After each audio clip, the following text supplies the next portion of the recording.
So you might remember from our conversation about phonemic awareness instruction that the big keywords that people associate with research-based phonics instruction are explicit, systematic, and multisensory. Now, because those are big and key words, they end up getting kind of magical feels attached to them. And so sometimes that means that their explicit, literal definitions get blown out of proportion in ways that feel like as an everyday sort of daily instruction thing, maybe I'm not covering those things, and maybe I need to. So what we're going to do in this next conversation is kind of take each one of them and really boil each term down to what it means for phonics instruction so that you can see where your instruction fits or doesn't yet fit these criteria for a high-quality phonics lesson. So the first is that whatever we're teaching, whether it's a sound symbol correspondence or a pattern, it's stated clearly. And that seems like a silly thing to have to reiterate, but if we're letting kids sort their way to the rule, or we're letting kids look at a couple of words and sort of see if they can guess what the pattern is, then for most of the lesson they are thinking about it and guessing, and there's nothing wrong with that. Coming up with the pattern themselves can be kind of powerful. However, what we have to make sure of is that kids definitely hear the pattern stated clearly, that they say it in their own words, and that the teacher has said it multiple times in the lesson, so that when they leave that lesson, they don't leave with all of the back and forth, is it this, is it that? They leave with a clear understanding of what that pattern or that correspondence really is.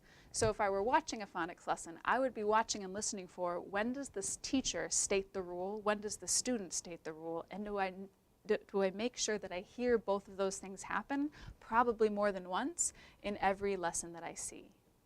Now, what makes the rest of the lesson explicit is that whatever is stated is modeled, so the teacher shows how you would use that pattern to read a word or use that sound to decode a word.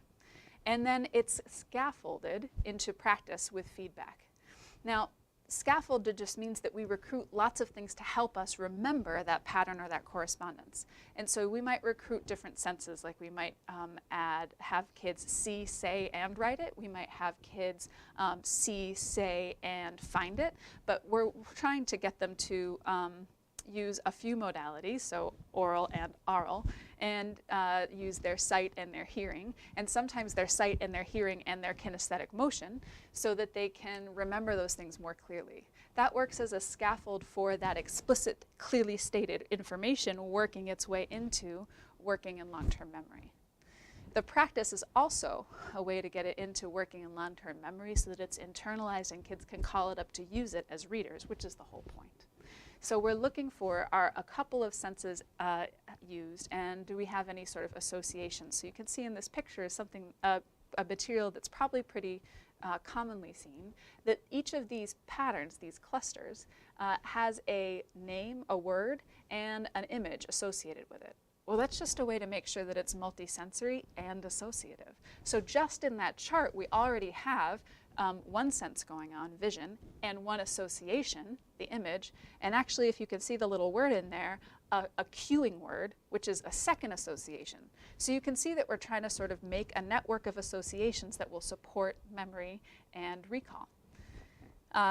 Right there, we've got two visual ones. If we say them, if we go through that chart and we say the words and the sounds, then we're recruiting a second sensory pathway. If we have a hand motion or if we tap each sound, we're also including a kinesthetic pathway. And if you're tapping on yourself instead of on the table, you're getting a tactile one too, because you get the sensory feedback from your fingertips. That's why we tend to use fingertips. Or if you need gross motor, you go up and down your own arm so that you get the tactile response too.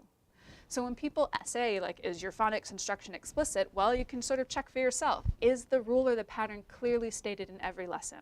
Even if kids are discovering it, once they've discovered it, do we both clearly state it? The kids have a chance to say it in their own words. Am I showing how it's used? Because it has to be modeled or I'm not being explicit. Just teaching kids the pattern or the correspondence, but not showing how it's used, won't get them there. And then am I using multiple senses and associations to help people practice with feedback, which just means they're practicing accurately, that they're not practicing the wrong thing associated with the wrong thing. They're practicing the pattern that you explicitly stated clearly so that they can remember and use it as a reader and a writer.